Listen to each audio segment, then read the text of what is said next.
Hello everyone, in this video I'll be going over what the realized gains section of a wallet displays and how you can use that to benefit. To navigate to this, you can click on any of these top bars. You then can search the wallet you would like to see the realized gains for, and then click realized gains. So this displays every collection that the wallet that you input has ever traded in. So if they have ever bought or received any of these tokens, this will appear on the list, and then it will break down the realized gains. So it's a little bit easier to start from the right side. It displays the amount of tokens received. So this is the amount of tokens from this collection that have been in that wallet. That does not necessarily mean there's this many at this given time. There have been this many the entire time that this wallet has been trading. So that's kind of what the tokens received is.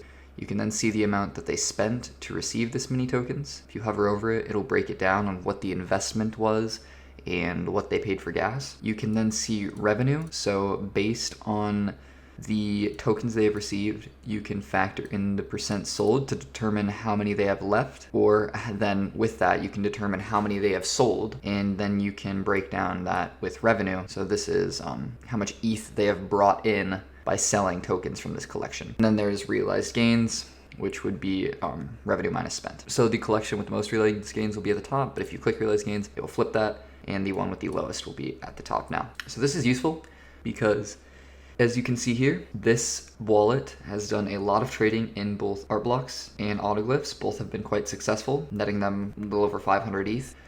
And this allows you to determine potentially what type of collections a certain wallet is proficient in trading. So both autoglyphs and art blocks are generative art collections, and this wallet has done a lot of has made a lot of realized gains from generative art collections. So that can lead you to believe that if they make another generative art play, their word may have a little more weight to determining if you would like to make that play as well. That is everything that is displayed on the realized gains within a wallet, and how you can use that info to your advantage. Hope you enjoyed.